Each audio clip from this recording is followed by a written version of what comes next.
తాకట్టులో ఉన్న బంగారాన్ని విడిపించి ఆ రోజున్న మార్కెట్ ధర కట్టి మిగిలిన డబ్బును మీకు అందిస్తుంది కొమ్మూరి గోల్డ్. నమస్తే, నేను ముఖేష్. ఈరోజు మనతో పాటు ఉన్నారు సీతమ్మ కొడుకు నారసింహుని బిడ్డ భగవత్ సేవకుడు శ్రీ రాఘవ శర్మ గారు. గురువు గారు నమస్కారం. లక్ష్మీ నారసింహ అనుగ్రహ ప్రాప్తిరస్తు. సార్, మీరు గతంలో చెప్పారు టీడీపీకి మళ్ళా కాపాడేది మళ్ళా తారక రామారావు జూనియర్ ఎన్టీఆర్ అని చెప్పారు. సో 2 రోజులుగా వార్త తెగ వైరల్ అయిపోతుంది అసలు. సో గతంలో విజయ్ కూడా ఇలానే మారుమూల ప్రాంతం నుంచి ఒక చిన్న సేవా కార్యక్రమాలు మొదలుపెట్టి ఇప్పుడు ఆ సీఎం పీఠాన్ని అధిరోహించారు. సో ఇప్పుడు ఎన్టీఆర్ కూడా అదే ఫాలో అవుతున్నారు అని అంటున్నారు. ఏది ఏమైనప్పటికీ కూడా జూనియర్ ఎన్టీఆర్ భవిష్యత్తు మొత్తం సీఎం అవుతాడని చెప్పేసి మీరు గతంలో కూడా చెప్పున్నారు. ఖచ్చితంగా ఆ వీడియోలు కూడా మనం సామాజిక మాధ్యమాల్లో ఉన్నాయి. ఖచ్చితంగా ఏంటి సార్, దానికి ఇప్పుడే పురుడు పోసుకుంటుందా? ఇంకెన్ని సంవత్సరాల టైం? లేదు, ఇది చాప్టర్ 2. దురంధర్లో ఎలా అయితే 6 చాప్టర్స్ ఉంటాయో అలా ఇందులో ఇది చాప్టర్ 2. ఇది ఆరంగేట్రం కాదు. ఓకే, జూనియర్ ఎన్టీఆర్ది ఆరంగేట్రం కాదు. ఆల్రెడీ ఉమ్మడి రాష్ట్రంలో యువ నాయకుడిగా తన విధానాన్ని ఆనాడే ఆరంగేట్రం చెయ్యటం, ఆ మనిషిని ఆ రూపాన్ని చూస్తే తాతకి తగ్గ మనవడు అని అనిపించుకోవటం, ఎక్కడ సభలు ఉన్నా ఎక్కడ ప్రచారాలు ఉన్నా జూనియర్ ఎన్టీఆర్ కావాలి మాకు అని తనని తీసుకెళ్లిన వాళ్లే ఈ తెలుగుదేశం నాయకులంతా. ఆనాడు అప్పుడు నన్ను సంప్రదించినప్పుడు వాళ్ళ తాలూకా మేనేజర్లు వాళ్ళ చెప్పా, ఇది పూర్తిగా అవ్వదు, పూర్తి జరగదు, ఇబ్బంది వస్తుంది, ఇంటికి వచ్చి పడుకుంటాడు ఆనాడు చెప్పా. ఏం గురుగారు శాపం పెడుతున్నారా? ఒరే, బ్రహ్మ రాసిన రాతనుకో జాతకంలో గీతనుకో నాకు అనవసరం, నాన్న సంకల్పంతో చెప్తున్నా, అది పూర్తి కాదు, ఇంటికి వచ్చి విశ్రమిస్తాడు, పడుకొని తీరాల్సిందే కొన్నాళ్ళు అని చెప్పా. అన్నట్టుగానే అయింది. అది ఆరంగేట్రం అయిపోయింది, ఆ హవా నడిచేసింది, అందరికీ తెలిసేసింది తాతకి తగ్గ మనవడు అని. అవునా? ఇప్పుడు ఏదైతే మీరు చెప్తున్నా, మనం కొన్ని నెలల క్రితం మాట్లాడుకున్నప్పుడు కూడా చెప్పా, అవును, జూనియర్ ఎన్టీఆర్ వచ్చేదాకా వెయిట్ చేయాల్సిందే, అప్పటిదాకా ఎవరు ఎన్ని మాట్లాడినా వ్యర్థమే, మాట్లాడాల్సిన అవసరం కూడా లేదు. చంద్రబాబు నాయుడు గారు ఇంకొకరితో కలుపుకొని ప్రభుత్వాన్ని స్థాపిస్తారు తప్ప విడిగా మాత్రం రాదు, బలం ఉన్నా సరే అని చెప్పా.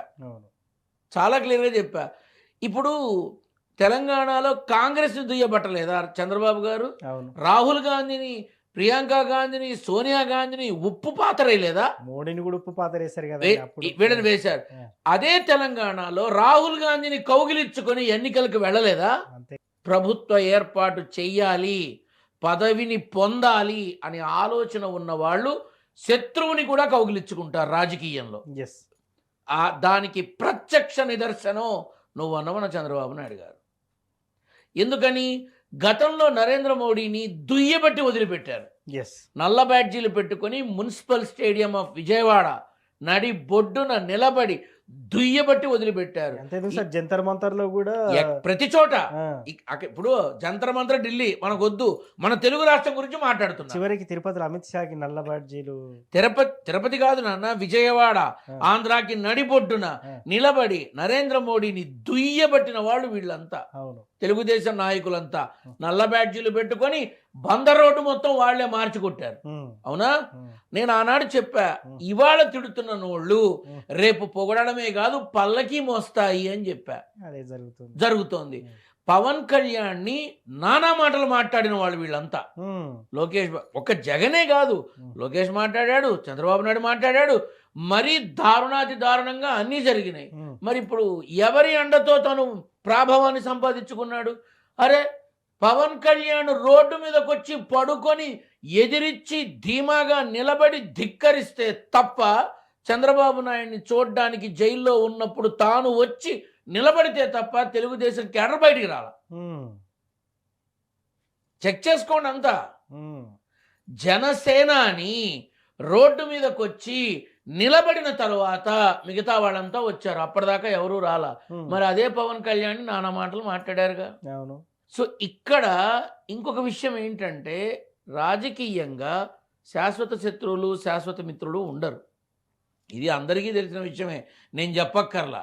సో రేపటి రోజున ఏదైనా రావచ్చు అని అనుకున్నప్పుడు నిర్మోహమాటంగా ఖచ్చితంగా చంద్రబాబు నాయుడు గారు అందరినీ హక్కును చేర్చుకుంటారు.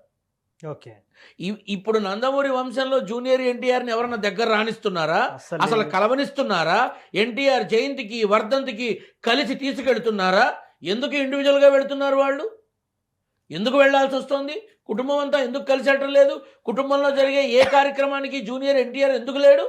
ఇక్కడ వీళ్ళు గమనించాల్సిన చాలా ఖచ్చితమైన విషయం ఒకటి ఉంది. నందమూరి తారక రామారావు గారు మహానుభావుడు, విశ్వవిఖ్యాత నట సార్వభౌముడు. ఆయన తర్వాత నందమూరి వంశానికి ఉన్న ఒకే ఒక ఇది నందమూరి బాలకృష్ణ, మిగతా వాళ్ళు కాదు. ఆ నటన విధానం బాలకృష్ణని మించి నందమూరి వంశంలో ఎవడూ లేడు, ఎవరు రాడు కూడా. జూనియర్ ఎన్టీఆర్ది ఒక ప్రత్యేకమైన పంథ. ఓకే. బాలకృష్ణ గారిది 50 ఏళ్ళు, ఇవాళ కూడా తాను హీరోగా చేస్తున్నాడు. అవును, ఇవాళ కూడా చేస్తున్నాడు. ఇంకో 4-5 ఏళ్ళు చేసినా నేనేం ఆశ్చర్యపోను. కానీ రాజకీయంగా మాత్రం హిందూపురం ఎమ్మెల్యే, అంతే. ఇంతకు మించి ఉండదు. తండ్రి యోగం బాలకృష్ణకి ఆ స్థాయిలో ఉండదు, ఉండే అవకాశం లేదు. మనవడికి రాబోతుంది, జూనియర్ ఎన్టీఆర్కి రాబోతోంది, వచ్చి తీరుతుంది. జూనియర్ ఎన్టీఆర్ యొక్క యోగాన్ని, భోగాన్ని ఆ రాజసు యాగం చేసినంత అద్భుతంగా రాజకీయ యోగాన్ని చూస్తారు. ఇది వాస్తవం. ఓకే. ఆనాడు నందమూరి తారక రామారావు గారు సినిమాల్లో ఉండి రాజకీయం చేశారు, రాజకీయంలో ఉండి సినిమాలు చేశారు. అలా చెయ్యబోతోంది జూనియర్ ఎన్టీఆర్. సరే, ఇక్కడ చిన్న ప్రశ్న. పవన్ కళ్యాణ్ గారు నానా మాటలు పడాల్సి వస్తుంది పొలిటికల్లోకి వచ్చి. మరి అదే, ఎందుకంటే ఇటు సొంత కులం వల్ల నుంచి ఇటు అపోజిషన్ నుంచి ఎదుర్కొంటున్నారు. మరి అదే ఎన్టీఆర్ కనుక వస్తే అదే స్థాయిలో విమర్శలు ఈయన మీద ఎదురయ్యే అవకాశం ఉందంటారా? ఎట్టి పరిస్థితిలోనూ లేదు. అంతే అంటారా? ఎట్టి పరిస్థితిలోనూ లేదు. అంత సానుకూలమా? ఖచ్చితంగా జూనియర్ ఎన్టీఆర్ యొక్క ఆగమనాన్ని తెలుగుదేశం, జనసేన, బీజేపీ, వైసీపీ, కాంగ్రెస్ ఈ 5 పార్టీలలో నుంచి జూనియర్ ఎన్టీఆర్ వెనకాల వచ్చి నిలబడే పెద్ద తలకాయలు ఉంటాయి. మీరు చూస్తారు భవిష్యత్తులో. అంతే అంటారు? మీరు భవిష్యత్తులో చూస్తారు. ఎందుకని? ఆనాడు ఆ మహానుభావుడితో కలిసి నడిచి, కలిసి శాసనసభకి వెళ్ళి, కలిసి సచివాలయానికి వెళ్ళి, కలిసి ప్రభుత్వ కార్యక్రమాలకు వెళ్ళి ఉన్నటువంటి అపర మేధావులు, కురువృద్ధులు అయినటువంటి రాజకీయ నాయకులు శాసనసభకి 5 సార్లు 6 సార్లు కూడా ఎన్నికై ఈ రోజుకి ఎమ్మెల్యేగా తప్ప మంత్రి పదవి కూడా పొందనటువంటి అనుభవజ్ఞులు చాలా మంది ఉన్నారు. వాళ్ళందరి ఆశ తాతగారితో చేసాం, కనీసం మనవడన్నా మనకు అవకాశం ఇస్తాడేమోనని. పోయే లోపల వాళ్ళందరికీ ఆలోచన ఉంది. ఎందుకని? 5-6 సార్లు ఎమ్మెల్యేగా అయినా కూడా తగిన గుర్తింపు లేదని బాధపడుతున్న ఎంతో మంది, చాలా మంది ఈ రోజుకి ఉన్నారు. తెలుగుదేశం అన్నగారి మీద గౌరవంతో ఉన్నారు, అంతే. కేసులు వస్తాయని, కేసులు పెడితే ఇబ్బందులు అవుతాయని తెలుగుదేశంలోకి వచ్చిన నాయకులు ఉన్నారు, అంతే తప్ప ప్రేమ, అభిమానం నా పత్తిగడ్డ ఏమీ లేదు.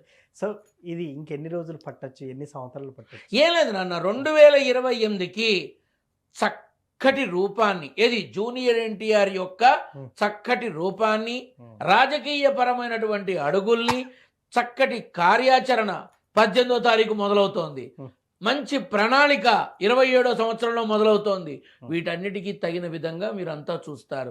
ఆనాడు 2 రూపాయల కిలో బియ్యంతో ఎలా అట్టడుగున ఉన్న గ్రామీణ ప్రజల దగ్గర నుంచి సీనియర్ ఎన్టీఆర్ ఏ రకంగా అయితే వెళ్ళి అందరిలో మమేకమై అందరిలో చైతన్యాన్ని తీసుకొచ్చి అందరినీ ముందుకు తీసుకొచ్చి ప్రభుత్వ పాలనలో ఒక కొత్త విధానాన్ని మొదలుపెట్టారో, అలా ఇప్పుడు ఆధునిక సాంకేతిక పరిజ్ఞానాన్ని అండగా పెట్టుకొని జూనియర్ ఎన్టీఆర్ మళ్ళీ తాతలాగా అదే గ్రామీణ ప్రజల దగ్గరకు వెళ్ళి అక్కడి నుంచే తన ప్రభావాన్ని మొదలు పెట్టబోతున్నాడు వచ్చే సంవత్సరం. సో నిజంగా మిరాకిల్ సార్. దీని తర్వాత ఇంకోటి అడుగుతాం మిమ్మల్ని, తప్పకుండా. మళ్ళీ జగన్ గారు కూడా పుంజుకునే అవకాశం ఉంది కదా, నవంబర్ 9. అదే మీరు చెప్పారు, అందుకే 2026 ఈ సంవత్సరం నవంబర్ 9 తర్వాత అది ఇంకో ఎపిసోడ్ చేద్దాం మనం. సో ఎనీవే, జూనియర్ ఎన్టీఆర్ కు ముందస్తుగా శుభాకాంక్షలు చెప్పండి మరి మీరు. ఒకవేళ అంటే నేను ఆల్రెడీ నా చాలా మంది జూనియర్ ఎన్టీఆర్ సీఎం అవుతాడని చెప్పిన ఒకే ఒక పిచ్చోళ్ళు మీరు అన్నారు. వాడు సీఎం అవడం ఏంటండి, చంద్రబాబు నాయుడు గారు, తర్వాత లోకేష్, తర్వాత బాలకృష్ణ, ఈయన ఎప్పుడు అవుతాడు అని అన్నారు. అవునా, ఒక్కసారి ఏప్రిల్ 4వ తారీఖు తర్వాత నేను ఇచ్చిన ఇంటర్వ్యూలని చూసుకోపో అన్నా. ఏది తమిళనాడు రాష్ట్రం, మిగతా మొన్న జరిగిన 5 రాష్ట్రాలు ఏదన్నా తప్పు జరిగిందా, ఏదన్నా కాకుండా ఉందా? గడిచిన 5 టర్మ్స్గా ఎవరు వస్తారు ఏమిటి అని చెప్పిన మనిషిని నేను, ఏ పబ్లిసిటీ పిచ్చి లేకుండా చెప్పిన వాడిని నేను. జరగకుండా ఉందా? అన్ని రాష్ట్రాలు ఈ ఫలితాలు అని చెప్పి తమిళనాడు రాష్ట్ర ముఖ్యమంత్రిగా విజయ్ ప్రమాణ స్వీకారం చేస్తాడని చెప్పా. సమయం వచ్చినప్పుడు జూనియర్ ఎన్టీఆర్ గురించి కూడా చెప్తా. బిడ్డ పుట్టకుండా జాతకం రాయరుగా, అంతే కదా. సమయం వచ్చినప్పుడు తప్పకుండా తెలియపరుస్తా. థ్యాంక్ యూ గురువు గారు. శుభం భూయాత్ నాన్న.